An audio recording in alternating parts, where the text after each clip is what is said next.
Today I wanted to film a quick, it's probably not going to be quick, I'm going to film a reading wrap up from the last month or so. I have my reading list here in Notion. Who is Wellness For? I finished reading in March, so it's kind of towards the end of March.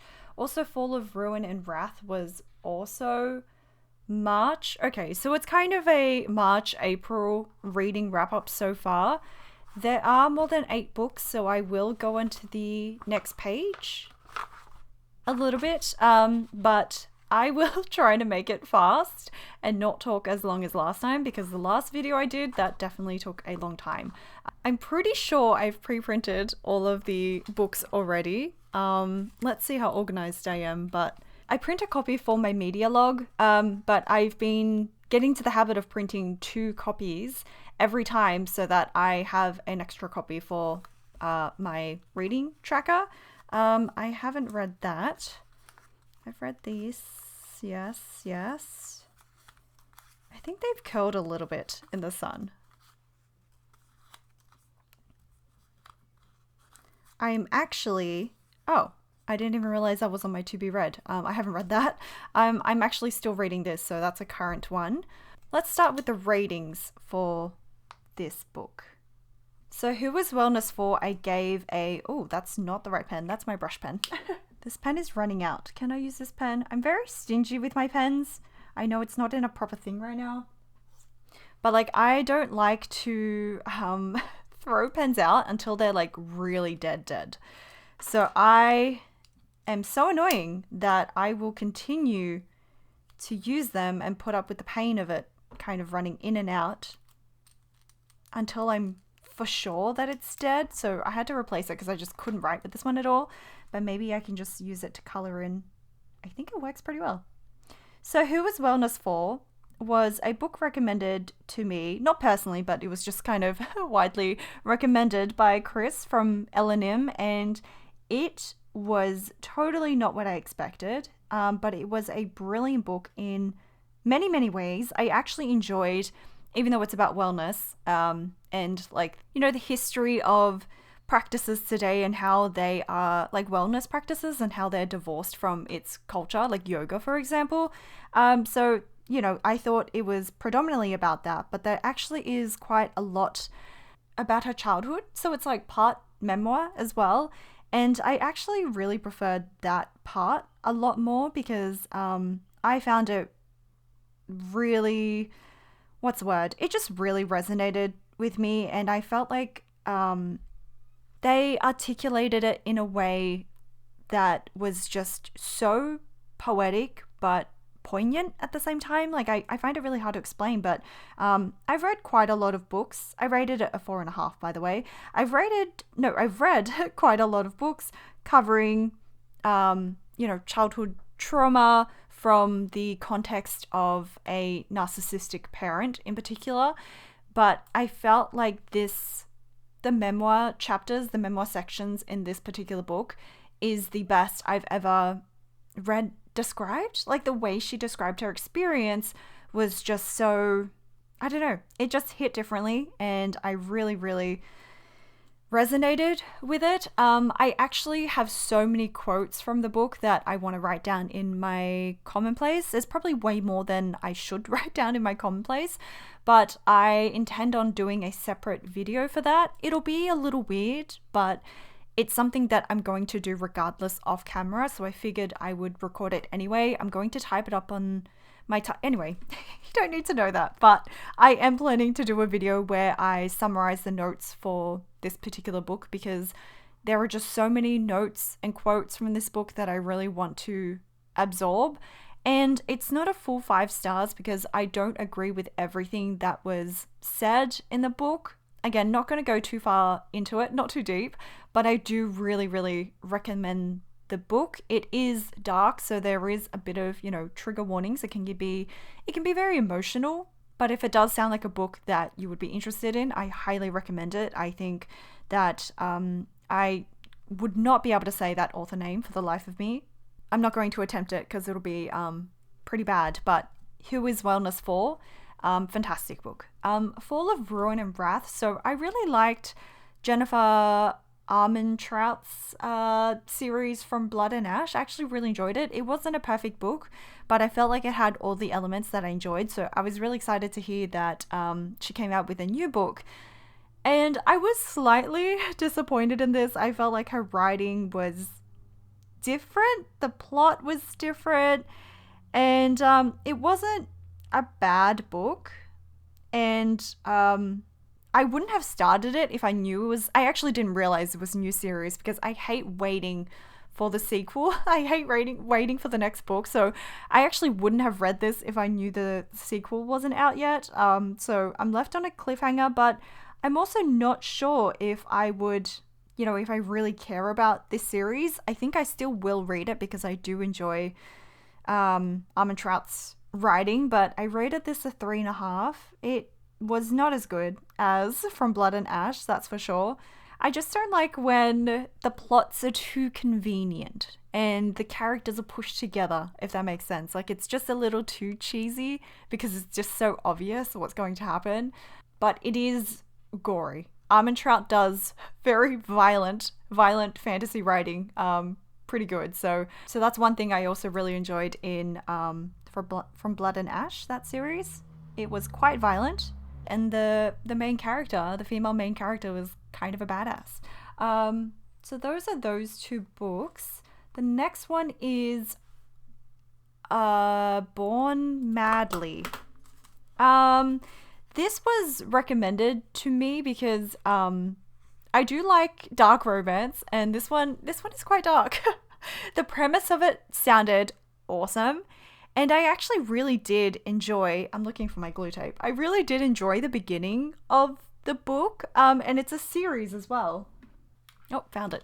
It is a series, but I will not be continuing this book because I did not like the ending very much, and I don't know, I didn't hate it, but it didn't go in the direction that I thought it would. So I actually really enjoyed the beginning. Wait, I didn't even tell you the premise of it. So the premise of it is that the main female character is a psychologist, but like specializes in like criminal psychology. She had a contract with a prison, so she deals with criminals on death row. And so her next client, who is the main character of this book, is a serial killer. And it's just kind of, the first half of the book is dealing with her interactions with him. And it is very much a dark romance. And yeah, I wasn't a fan of the ending, so I don't think I'm gonna go. I'm not gonna read the next series, but I rated that. Where are my star stickers? I'm so unorganized for this. I apologize. I was just really keen to start recording and just start talking because I love talking about books and I love talking about the books that I've read. But for the life of me, I cannot find my rating stickers. I think they are in here. My media log. Yes. I knew it. I found it. I found the other one. There were 3 left on this one and I really wanted to use it up. So I rated this one, what did I rate it? A 3 stars, which is solid. I didn't hate the book if it was a 3 stars, so that's not too bad. Again, if you're not a fan of dark romance, stay away from this book because, yeah, it is quite dark. It's a little twisted. I do enjoy a little bit of a dark twist to my books, which some people find surprising because I seem like such a bubbly person. No, I mean, I do agree that I am kind of bubbly, but I don't know. I didn't think it was a surprise that I liked dark books, but I don't think the writing was great either. If you could see this close up, you could see how terrible this looks, but that's okay. That's okay, as long as we can see how many stars that is. The next book is, Immortal Longings. I loved this book. I love this book so much. Immortal Longings by Chloe Gong. So I read her other book, These Violent Delights, and I was intrigued by the name because it's a Shakespeare reference, I assumed. And it was because the characters were Juliet and Was it Romeo? I think it was Roman. But I didn't love that book, but I found it really interesting. I found her writing style really interesting, and I believe that was a young adult book, but I actually really enjoyed the way she wrote her female character. Um, Even though I feel like there wasn't much character development in that book, and it was a little bit, I don't want to say rushed, but I don't know, just a lot happened in that book and not much of it was character development. Glue tape for this is not great. I know, I really should be using a glue stick, but I've run out of my glue stick. But this is her first adult book, I believe, and I didn't know what to expect. The premise of it did not interest me, so I'm really bad at summarizing, but let me see. There is a royal game every year, and by game it's like to the death battle, so it's very Hunger Games, but I haven't even read or watched Hunger Games. So like the premise of that didn't really intrigue me, but I don't want to spoil anything, but let's just say it's quite a violent book.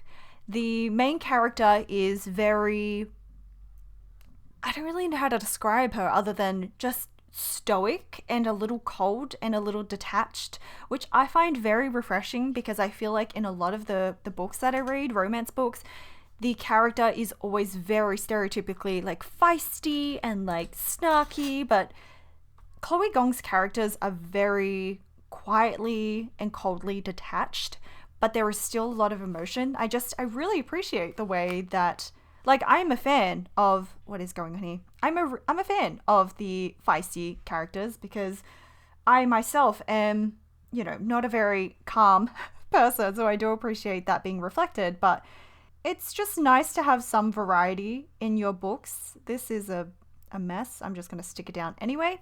I found the beginning of the book a little slow. It definitely was slow because they were building up the world and the characters and establishing, all the different characters. So it kind of revolves around 3 main characters.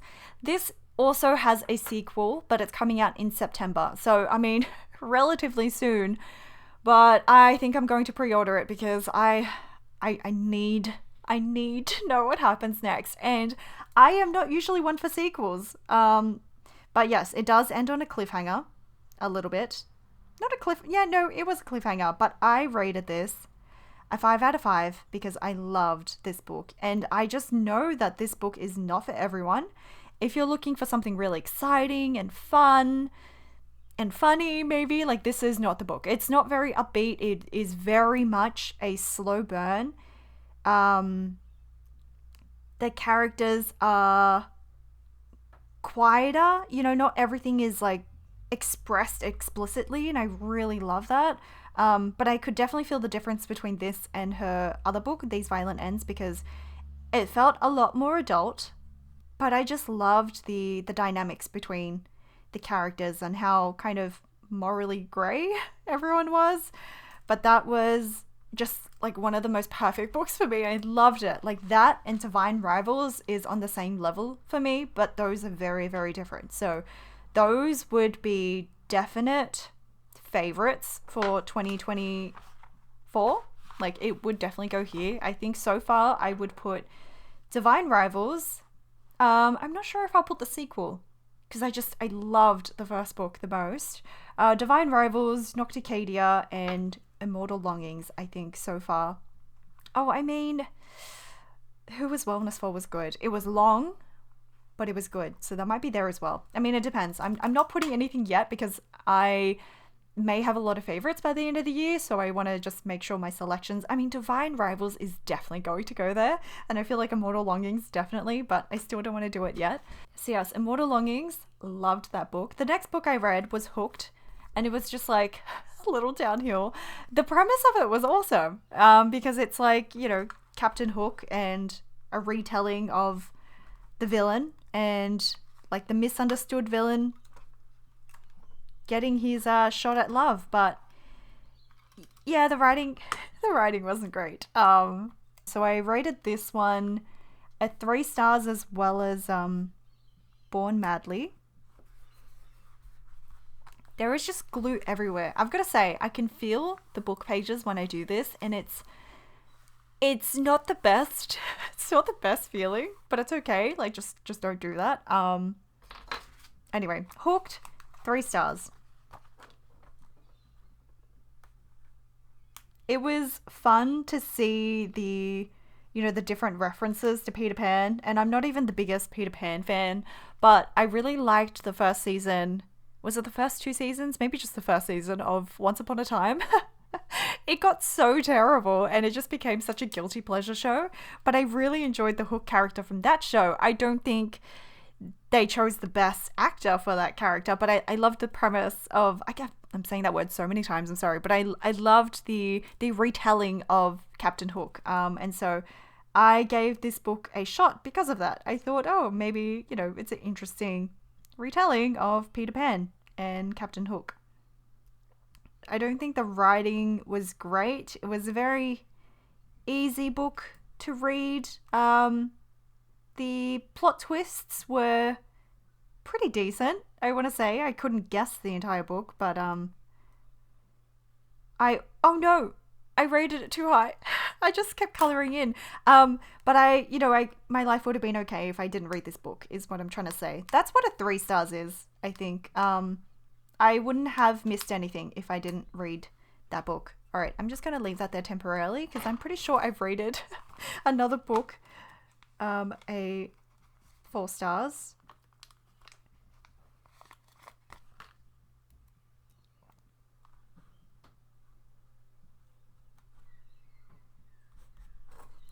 But generally, I feel like you can tell from a chapter in what the book is going to be like, but I have this compulsion to finish books, and I feel like I never used to have that. I used to get really bored of books and then just stop reading it, but because now I have somewhat of I don't know why I said somewhat. I have a very consistent routine with reading. I read pretty much the same time every single day.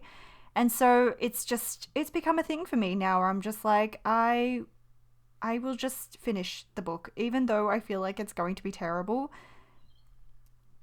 These books are kind of like guilty pleasure books because they're very smutty, but they're very fun and easy to read, especially when I'm reading like a lot heavier books as well, non-fiction books. It's just fun to balance it out. I'm not, what do you call it? I'm not a snob with my books, I hope. I feel like I read a good variety of like, I don't want to say trashy, but definitely like just way more guilty pleasure fun books, and then I'll be reading a business book and then a self-help psychology book, and then some other like, fiction books. But I do like a variety of books. I do like the challenge, and even if I hate a book like this one, even though I gave it a 3 stars, I will push through, because for me personally, I do enjoy the challenge of pushing through something that you don't necessarily enjoy. I feel like there are lessons to be had there, but that's just, I know that's my personality type. Technically, the book I read after that was Who Was Wellness For, I think, because that book took so long. So that it was technically read after Hooked, and then I read Gothicana, which, look, I generally like to give books at least 3 stars unless they're terrible, and I gave this a 2 stars. I was so confused by this book. It just, the writing was not my favorite, and I feel like this is a very popular book, a very kind of cult favorite in the dark academia romance world, but the writing style was just not it for me, and the plot was just so weak. It was so weak, and I don't know which one came first. Probably I have no idea, but these two are actually very similar, Nocticadia and Gothicana. And if you had to read one, definitely read Nocticadia by Kerry Lake instead. I was not a fan of Gothicana, but like I said, it's an easy, fun read. It's just, it wasn't my favorite. Is all I'm gonna say. So I gave that a 2 stars, which I think is pretty rare for me. Have I rated? Oh yeah, Ripple Effect I gave. Oh, Child of Light. Honestly, that should have been like a 1 star compared to Gothicana, but yes, I gave this a 2 stars. I feel like I mentioned this in my previous video, but I'm very inconsistent with my ratings because I feel like it's so hard to consistently I'm just completely ignoring the star shape and going out of the lines, but I feel like it's really hard to rate books very consistently, like stick to the criteria. I did have a moment where I was like, should I break it down into subcategories like writing and plot and characters and like take the average of that? But that's a little too much effort for me. So I'm just going by vibes, going by feels of what I think the book is, meant to be rated. But Arthur Gothicana, what did I just say? After reading Gothicana, I read Good Intentions. No idea what to expect. Like, I had no idea what to expect with this book. It was just a random library find. I saw the cover of it and I thought it was so pretty. And I found the premise kind of interesting. It was like this internal conflict over race and religion. I just found it really interesting. And it's not a book I normally read, and so I enjoy the different perspectives, but this book was so surprisingly good. I was really surprised by the writing of it. I forgot about this one. It was so frustrating in so many ways, but it was so beautifully done. How do I describe it? It's not a happy-go-lucky book. It is quite deep, but it's not it's emotional. How do I explain this? I'm very terrible at explaining it. It was just a really good exploration of so many different topics. Like, I feel like that can be very difficult to do because it wasn't just about race. It wasn't just about religion. There was sexuality in there as well, and familial obligation. Like, the family obligation part was like a huge part of it. And then just like self-identity and how, like, at the crux of it, it's basically how your decisions, how your well-intentioned decisions and thoughts aren't always enough. Like, your intentions aren't always enough, and love isn't always enough, and that you can't just be a passive bystander, like an observer of your life without, really taking action. I feel like the character in this book was very much a type 9 of the Enneagram. And I say that because my husband is a type 9. So there was a lot of frustration there of like, oh my God, just make a decision. It was just so frustrating.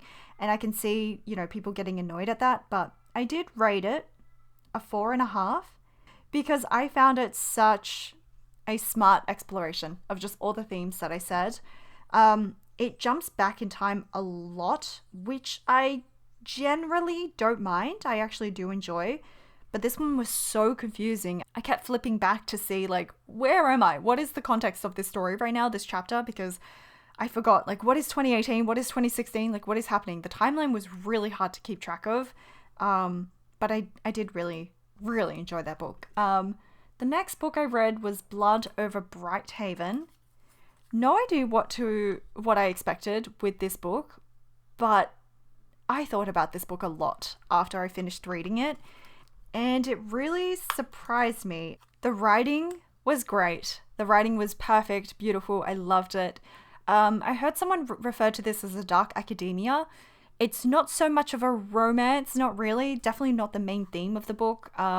It is like a supernatural. What's the word? What is it? No, it's not sci-fi. It's not fantasy. Is it fantasy? It's just academia, and there's magic in there basically.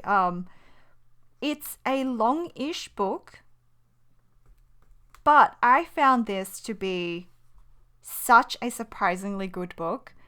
So detailed. There's a lot of world building, which I typically don't like. Character development was beautiful. Very much a slow burn. It was very feminist as well, and I feel like they explored a lot of like classist, like social issues in there very subtly, very well done. A few morally grey characters in there too. It was a really good book, and I gave that a 5 stars because I just kept thinking about it afterwards. And I'm going to use this one that I colored in earlier.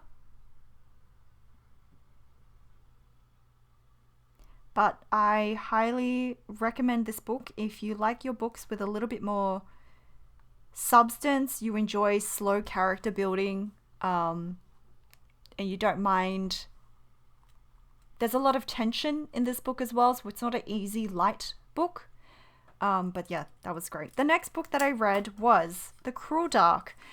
This was another recommendation, and at first, I hated this book.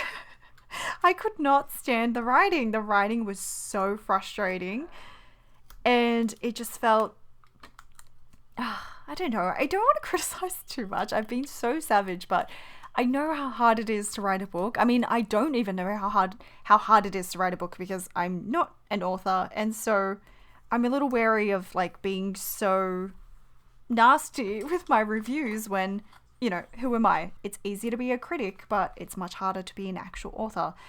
But the writing was very difficult for me to stomach. It felt a little cliche, but I've got to say, without, you know, ruining it, get to the end of the book, it definitely picks up towards the end. It saved the book for me. So, you know, it wasn't a complete flop. I think without that ending, it might have been closer to a 2. But I still rated it a 3. But I think I might bump that up to a 3.5 because oh, I don't know, I'm thinking now. Let me compare it to this and this. It definitely was better than these two. Oh, I enjoyed the first half of this. No, it definitely was. I'm going to give it a 3.5. I'll be nice. That's me being nice.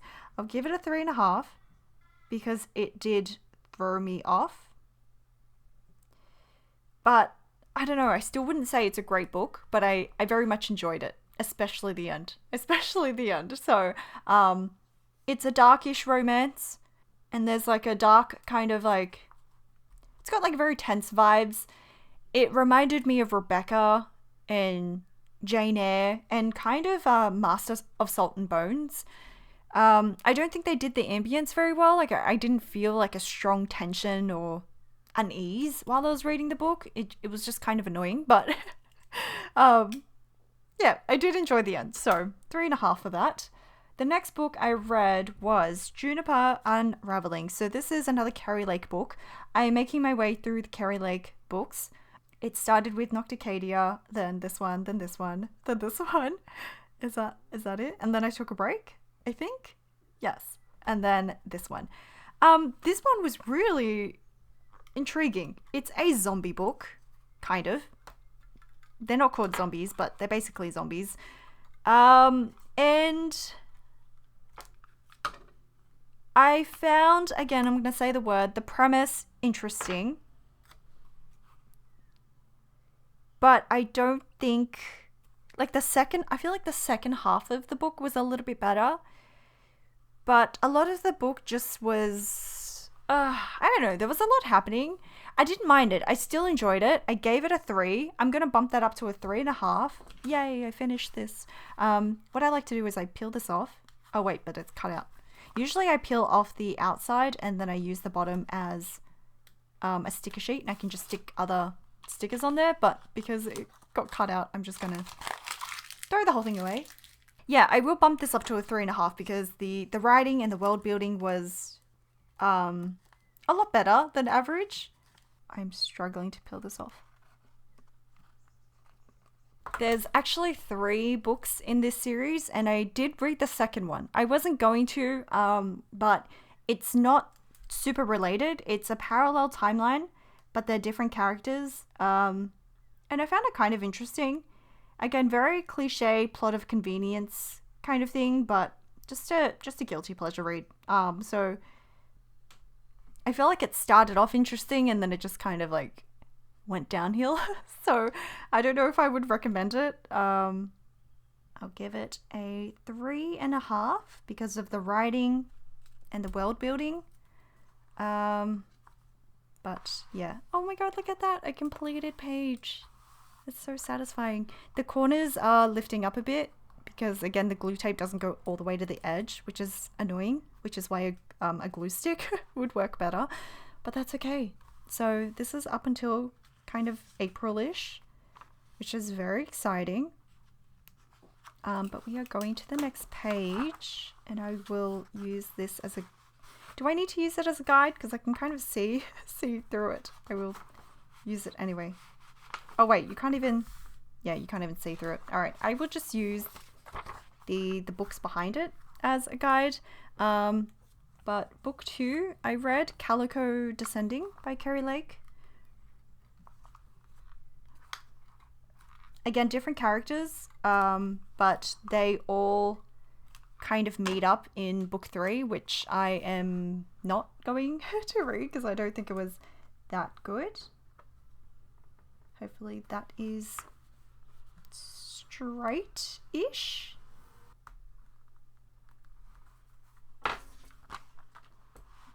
And I also rated that a 3 stars.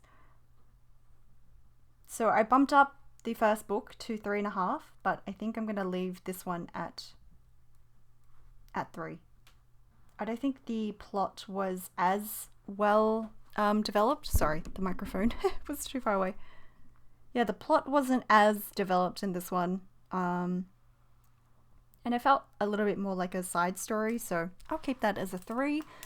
And then the next book is Permission to Come Home, and I just finished this yesterday. This book is interesting and a tough one to rate because I'm not the demographic for it. And so I find nonfiction books tough to read when, like, objectively, I think it can be a very good book for people. But because I'm not new to the mental health, self-help world of books, I'm familiar with a lot of the content already. So I rated it a 3.5, but it doesn't mean it was a bad book at all. The writing didn't jibe with me, and I need to concentrate putting this down. Is that straight? I'm just guessing at this point. Yeah, the writing didn't jibe with me. I found it a little bit flowery is the word they use, very fluffy. Very repetitive, that the writing was just...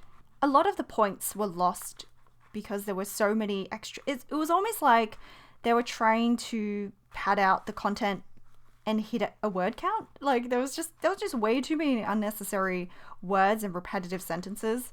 This is not happening. I'll put that back. I want to get another one.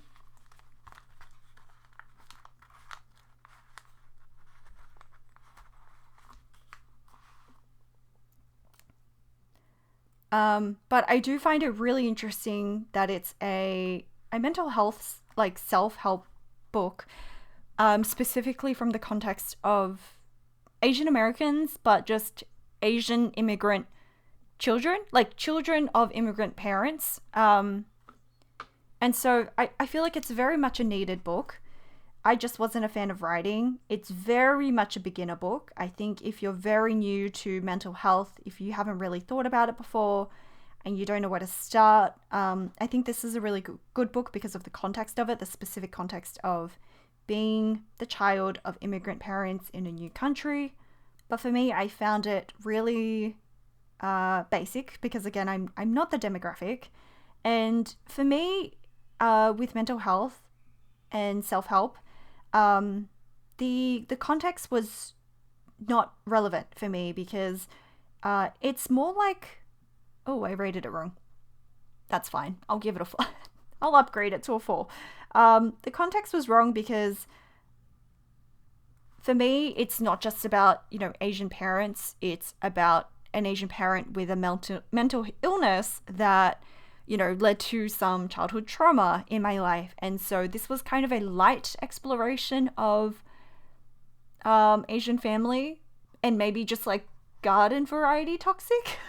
So if that applies to you, I do recommend the book. It's very beginner friendly.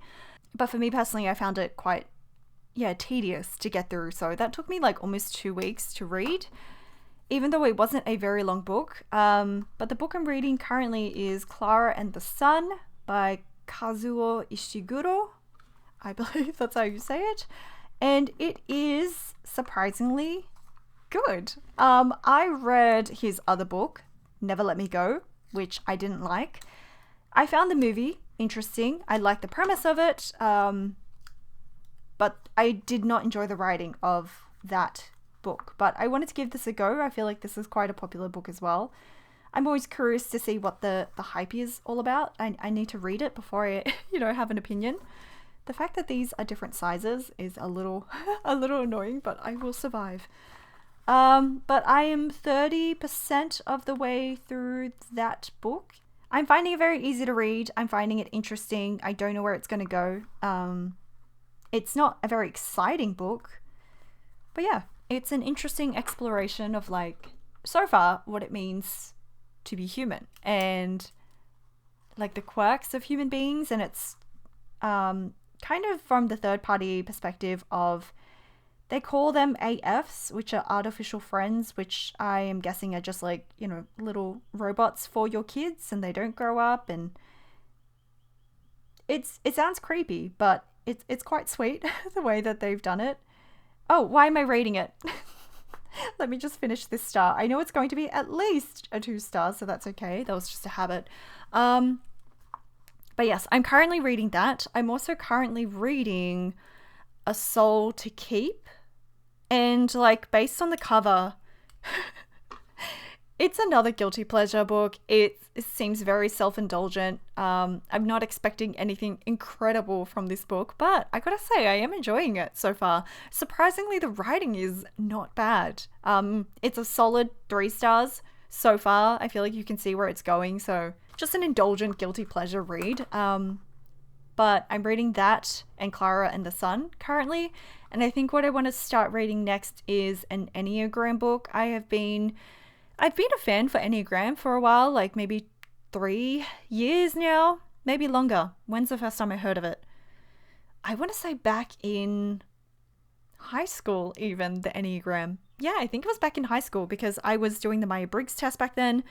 But anyway, I never really did a deep dive into the Enneagram types, and I didn't realize there was so much information on it and so many different books. And it's a topic that we talk about a lot on my Discord now. Like, we go so deep into Enneagram chats, and I find it so fascinating. And I feel like, I know people are skeptical of it, but I'm all about self-awareness and learning, and it's not about defining your life based on these labels or restricting yourself to these labels, but using it to help you maybe understand your desires a little bit more. We're not going to go into that. But anyway, I do want to read that. There's a few books, but I think I want to read at least one. This was on my to be read list, My Brilliant Friend by Elena Ferrante, and also Starling House, apparently, which I totally forgot about, but I think someone rated this really highly, so I wanted to give that a go. But yeah, that's what my next month is looking like. So I think Clara and the Sun and A Soul to Keep will be the last 2 books for April, because it is the 27th of April. There's only 3 days left. And hopefully I can finish this. Again, I'm on 30%, but I think I should be able to. But that is it. That's my reading wrap up for March and April. I don't know if I want to do this every month. I feel like this might get boring. I don't know if anyone cares. Anyone cares what I read, but I may do it every 2 months. Anything longer than that, I think the video will be too long. But yeah, I hope you enjoyed my reading wrap up. Again, any books that you think I will like based on my ratings and what I've read, I would love recommendations. Only if you're okay that I may hate it. If you're okay with the possibility that I may say it was the worst book that I've ever read, feel free to recommend away. Okay, the sun is out now, so it's a little bright, but thank you so much for watching. That's the end of the video.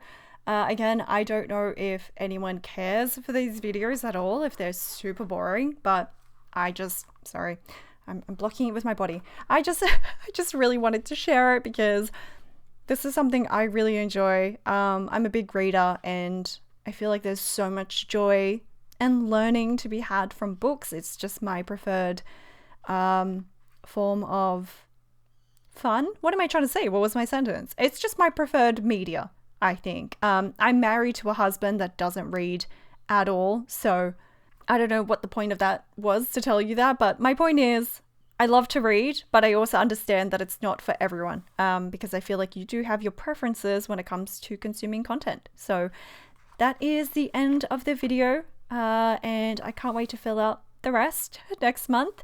But thank you so much for watching, and I'll see you in the next video. Bye!